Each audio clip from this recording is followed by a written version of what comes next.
मासिक धर्म के दौरान कौन से कार्य नहीं करने चाहिए। दोस्तों, एक बार माता लक्ष्मी और भगवान विष्णु क्षीर सागर में शेषनाग की शैया पर विश्राम कर रहे होते हैं। तभी देवी लक्ष्मी भगवान विष्णु से पूछती हैं, हे प्रभु, आज मेरे मन में एक शंका उत्पन्न हो रही है। केवल आप ही मेरी इस शंका का समाधान कर सकते हैं। भगवान विष्णु कहते हैं, हे प्रिय, तुम्हारे मन में जो भी शंका हो, निसंकोच होकर पूछो। मैं तुम्हारी सभी शंकाओं का समाधान अवश्य करूंगा। देवी लक्ष्मी कहती है, हे प्रभु, किस श्राप के कारण स्त्रियों को मासिक धर्म की पीड़ा सहन करनी पड़ती है? मेरा दूसरा प्रश्न यह है प्रभु, एक रजस्वला स्त्री को कौन से कार्य नहीं करने चाहिए जिससे उन्हें पाप लगता है? भगवान विष्णु कहते हैं, हे देवी, आज तुमने मानव जाति के कल्याण के लिए बहुत ही उत्तम प्रश्न किया है। तुम्हारे इन सभी प्रश्नों का उत्तर देव शर्मा की इस प्राचीन कथा से प्राप्त हो जाएगा। इस महान कथा का श्रवण करने मात्र से ही समस्त पापों का नाश होता है। जो भी पति पत्नी इस कथा को ध्यानपूर्वक सुनते हैं, उन्हें सौभाग्य की प्राप्ति होती है। इसीलिए हे देवी, आप भी इस कथा को ध्यानपूर्वक सुनिए। देवी लक्ष्मी कहती हैं, हे प्रभु, ये देव शर्मा कौन थे? उनका आचार विचार कैसा था? मैं इस कथा को अवश्य सुनना चाहती हूं। कृपया आप इस कथा को मुझसे कहिए। मैं इसे ध्यानपूर्वक पूरा अवश्य सुनूंगी। भगवान विष्णु कहते हैं, हे देवी, पूर्व काल की बात है। मध्य देश में एक अत्यंत शोभायमान नगरी थी। उस नगरी में देवशर्मा नाम के ब्राह्मण रहा करते थे। देवशर्मा को समस्त शास्त्रों और वेदों का ज्ञान था। वह परम बुद्धिमान, गुणवान तथा धर्म कार्य में तत्पर रहता था। सभी वर्णों के लोग उन्हें बड़ा सम्मान देते थे। वे प्रतिदिन यज्ञ, दान, धर्म तथा संध्या उपासना किया करते थे। वे पशु, पुत्र, बंधु बांधव तथा धन संपत्ति से संपन्न थे। देवशर्मा की पत्नी का नाम भगना था। वह भी अत्यंत चरित्रवान, गुणवान तथा पतिव्रता धर्म का पालन करने वाली स्त्री थी। फिर एक दिन देवशर्मा ने अपने घर पर सत्यनारायण की पूजा रखी और सभी ब्राह्मणों को स्वयं जाकर निमंत्रण दिया। नगर में निवास करने वाले समस्त मनुष्यों को उसने पूजा के लिए तथा भोजन के लिए बुलाया। फिर पूजा के दिन समस्त ब्राह्मण उसके घर पर पधारे। देवशर्मा ने सभी ब्राह्मणों का विधिपूर्वक पूजन किया और उनका आदर सत्कार किया। फिर उसने सभी ब्राह्मणों को घर के अंदर बुलाया और सुंदर आसन देकर उन्हें बिठाकर मिष्टान्न भोजन कराया। ब्राह्मणों को भोजन कराने के बाद उसने भगवान का स्मरण करते हुए सभी को वस्त्र आदि का दान करके विदा किया। वे सभी ब्राह्मण देवशर्मा को आशीर्वाद देकर वहां से चले गए। उसके बाद उसने अपने परिवार, बंधु बांधव तथा अनेक दीन और भूखे लोगों को भोजन कराया। इस प्रकार से सभी को भोजन कराकर और पूजा संपन्न करके जब वह ब्राह्मण अपने घर के द्वार के सामने खड़ा रहा, तब उसने देखा कि उसके घर के सामने एक कुतिया और बैल बात कर रहे थे। उस ब्राह्मण ने उस कुतिया और बैल की पूरी बात सुनी तो उसे बड़ा आश्चर्य हुआ। वह कुतिया और बैल उसके माता पिता ही थे, जो पिछले जन्म के पाप के कारण इस जन्म में कुतिया और बैल बन गए थे। तब वह ब्राह्मण मन ही मन सोचने लगा, ये दोनों तो साक्षात मेरे माता पिता ही हैं, जो मेरे घर पर पशु बनकर आए हैं। किस कारण से इन दोनों को प्राणियों का शरीर प्राप्त हुआ? अब इनके उद्धार के लिए मैं क्या करूं? इस प्रकार विचार करते हुए उस ब्राह्मण को रात भर नींद नहीं आई और वह रात भर भगवान का स्मरण करते हुए सोच विचार करने लगा। उसने सोचा, मेरे माता पिता की मुक्ति का उपाय केवल मुनि वशिष्ठ जी ही बता सकते हैं। इसीलिए सुबह होते ही देवशर्मा स्नान आदि कार्य संपन्न करके मुनि वशिष्ठ जी के आश्रम पर पहुंच गया। आश्रम पर आते ही मुनि वशिष्ठ जी ने देवशर्मा का स्वागत किया। वशिष्ठ जी कहने लगे, हे ब्राह्मण श्रेष्ठ, आज किस कारण से आपका हमारे आश्रम में आगमन हुआ है? आप दुखी दिखाई पड़ते हो। आपके दुख का क्या कारण है, बताओ। देवशर्मा कहता है, हे मुनिवर, आपको प्रणाम है। आपके दर्शन से आज मेरा जन्म सफल हुआ है।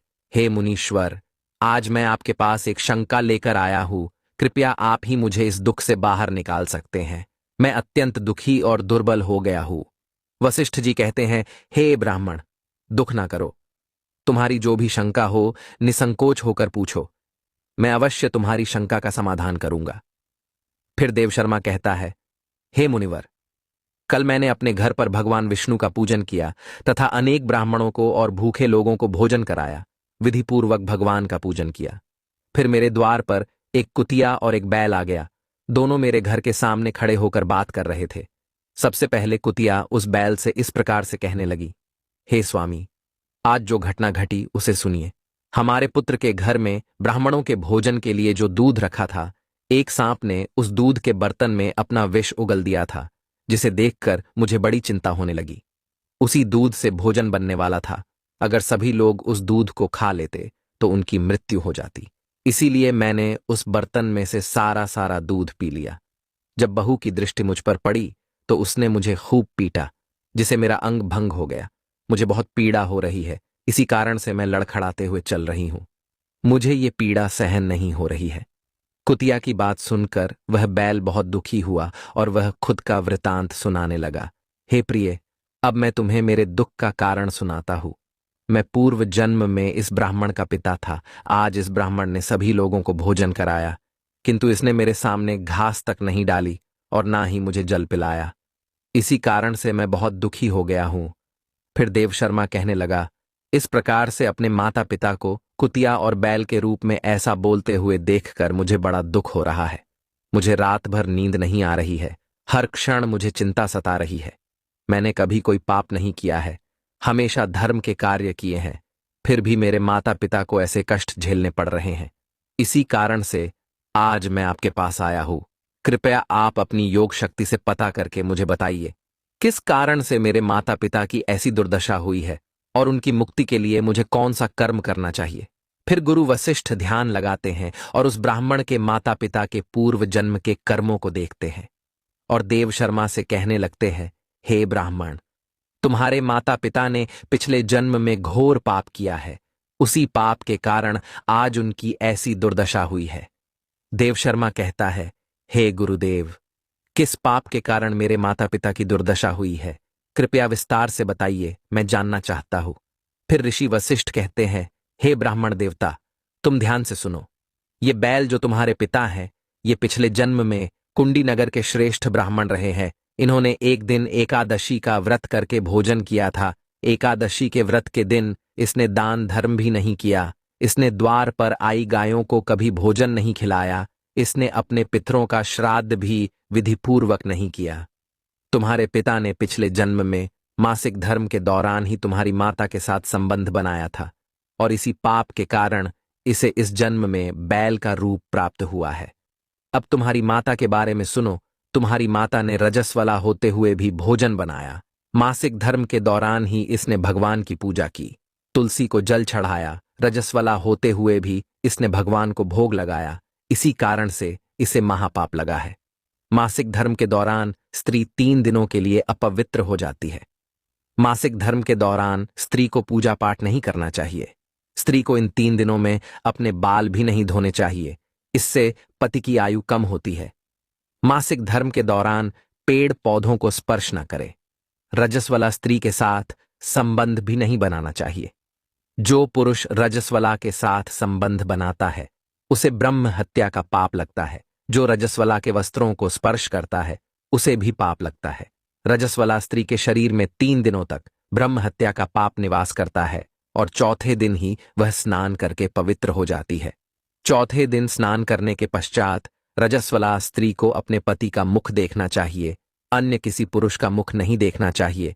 यदि पति समीप ना हो तो सूर्यदेव के दर्शन करने चाहिए।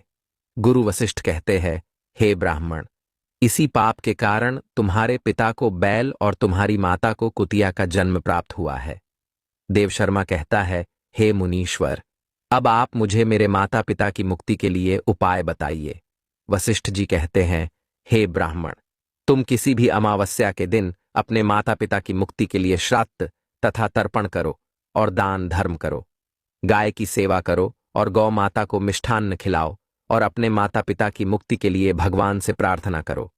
फिर ब्राह्मण वही करता है और फिर उसके माता पिता को समस्त पापों से मुक्ति मिलती है। भगवान विष्णु माता लक्ष्मी से कहते हैं, हे देवी, मैंने तुम्हें रजस्वला स्त्री को कौन से कार्य नहीं करने चाहिए इस विषय में बता दिया है। अब मैं तुम्हें बताता हूं किस कारण से स्त्री को मासिक धर्म से गुजरना पड़ता है। सत्ययुग में कालकेय नाम से प्रसिद्ध दानव हुआ करते थे। दानव होने के कारण उनका स्वभाव उग्र था और वे हमेशा ही युद्ध करने के लिए तत्पर रहते थे। फिर एक दिन सभी दानव वृत्रासुर के साथ मिलकर स्वर्गलोक पर चढ़ाई करने लगे। उन असुरों के पास भयंकर शक्तिशाली अस्त्र थे जिसका देवता सामना न कर सके और भागकर ब्रह्मदेव के पास चले गए। फिर ब्रह्मदेव ने उन्हें असुरों को परास्त करने का उपाय बताते हुए कहा, हे इंद्र, तुम इसी क्षण महर्षि दधीचि के पास जाओ। वे उनके शरीर की हड्डियों से तुम्हें अस्त्र शस्त्र प्रदान करेंगे। उन्हीं अस्त्रों का प्रयोग करके तुम वृत्रासुर का वध कर सकोगे। फिर सभी देवता महर्षि दधीचि के आश्रम पर जाते हैं और उन्हें प्रार्थना करके अस्त्र प्रदान करने की विनती करते हैं। फिर संसार के कल्याण के लिए महर्षि दधीचि अपने शरीर की हड्डियों से अस्त्र शस्त्र निर्माण करते हैं। उन्हीं अस्त्रों में से एक वज्र नाम का अस्त्र होता है जिसे देवराज इंद्र धारण कर लेते हैं। फिर सभी देवता गण वृत्रासुर के साथ युद्ध करने के लिए निकल जाते हैं। देवताओं और दानवों के बीच भीषण युद्ध होता है। सभी देवता आकाश में दानवों से युद्ध के लिए एकत्रित हो जाते हैं और प्रहार करने लगते हैं। अग्निदेव अग्नि के प्रहार से दैत्यों को दग्ध करने लगते हैं। अग्नि के प्रभाव से दैत्यों का अंग अंग जलने लगता है। फिर वरुण देव जल की वर्षा से दैत्यों को डुबो देते हैं, जिससे दैत्य त्राही त्राही करने लगते हैं। अनेक दिनों तक इस प्रकार से दैत्यों और देवताओं के बीच में भीषण युद्ध चलने लगता है। फिर देवराज इंद्र और वृत्रासुर आमने सामने आ जाते हैं। दोनों के बीच भीषण युद्ध होता है और फिर देवराज इंद्र अपने वज्र का प्रहार करके वृत्रासुर को मार डालते हैं। उस दानव वृत्रासुर की मृत्यु होते ही उसके शरीर से ब्रह्म हत्या बाहर निकलती है और इंद्र का पीछा करने लगती है। फिर वह ब्रह्म हत्या इंद्र के शरीर में प्रवेश कर लेती है, जिससे इंद्र को ब्रह्म हत्या का पाप लगता है। देवराज इंद्र ब्रह्मदेव के पास जाते हैं और उनसे ब्रह्म हत्या से छुटकारा दिलाने के लिए कहते हैं। फिर ब्रह्मदेव उस ब्रह्म हत्या को इंद्र के शरीर से निकलने की आज्ञा देते हैं और वह ब्रह्म हत्या इंद्र के शरीर से बाहर निकलकर ब्रह्मदेव से कहने लगती है, हे परम पिता, अभी तक मैं वृत्रासुर के शरीर में निवास कर रही थी, क्योंकि उसने अनेक ब्रह्म हत्याएं की थी। जब इंद्र ने उसकी हत्या की तो मैं इंद्र के शरीर में वास करने लगी। अब आप ही मुझे कोई उचित स्थान दीजिए जहां पर मैं रह सकूं। फिर ब्रह्मदेव कहते हैं, हे ब्रह्म हत्या, मैं तुम्हें उचित स्थान देता हूं। फिर ब्रह्मदेव ने ब्रह्म हत्या के 4 भाग किए और कहा, हे ब्रह्म हत्या, तुम्हारा एक चौथाई भाग अग्नि के भीतर रहेगा। जो भी मनुष्य अग्नि को आहुति नहीं देगा, तुम उसके शरीर में प्रवेश कर लेना। तुम्हारा दूसरा एक चौथाई भाग जल के भीतर रहेगा। जो भी जल में थूकेगा अथवा मल मूत्र का त्याग करेगा, तुम उसके शरीर में प्रवेश करोगी। फिर तीसरा एक चौथाई भाग पेड़ पौधों और वृक्षों के भीतर रहेगा। जो भी मनुष्य अकारण ही वृक्षों को काटेगा, उसे भी ब्रह्म हत्या का पाप लगेगा। फिर ब्रह्मदेव ने अप्सराओं को बुलाया और कहा, हे अप्सराओं, इस ब्रह्म हत्या का एक चौथाई भाग तुम ग्रहण करो। अप्सराएं कहने लगी, हे प्रभु, आपकी आज्ञा से हम इसे ग्रहण करने के लिए तैयार है, किंतु हमें भी इससे मुक्ति का कोई उपाय बताइए। फिर ब्रह्मदेव कहने लगे, हे अप्सराओं, जो भी पुरुष रजस्वला स्त्री के साथ संबंध करेगा, उसके अंदर यह ब्रह्म हत्या प्रवेश कर जाएगी। इस प्रकार से ब्रह्म हत्या के 4 भाग हुए, एक अग्नि में, दूसरा जल में, तीसरा वृक्षों में और चौथा स्त्रियों के अंदर प्रवेश कर गया। उसी ब्रह्म हत्या के भाग्य के कारण स्त्रियों को मासिक धर्म आता है। जो भी पुरुष मासिक धर्म के दौरान स्त्रियों को स्पर्श करता है अथवा उनके साथ संबंध बनाता है, उसे ब्रह्म हत्या का पाप लगता है। भगवान विष्णु कहते हैं, हे देवी, इस प्रकार से मैंने आपको स्त्री के रजस्वला होने के पीछे की कथा और रजस्वला स्त्री को कौन से कार्य नहीं करने चाहिए आदि के विषय में बता दिया है। मां लक्ष्मी कहती है, हे प्रभु, आज आपने मुझे बहुत ही महत्वपूर्ण ज्ञान दिया है। मैं भी आपको वचन देती हूं, जो भी स्त्री मासिक धर्म के दौरान पूजा पाठ करेगी, पति के साथ संबंध रखेगी, उसके घर में मैं प्रवेश नहीं करूंगी।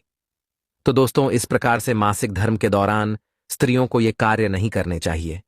आपको यह कथा कैसी लगी, कमेंट करके जरूर बताएं। जानकारी अच्छी लगी तो वीडियो को लाइक जरूर करें। कमेंट में जय श्री हरि विष्णु अवश्य लिखें। साथ ही चैनल को सब्सक्राइब करें। आप सभी का धन्यवाद।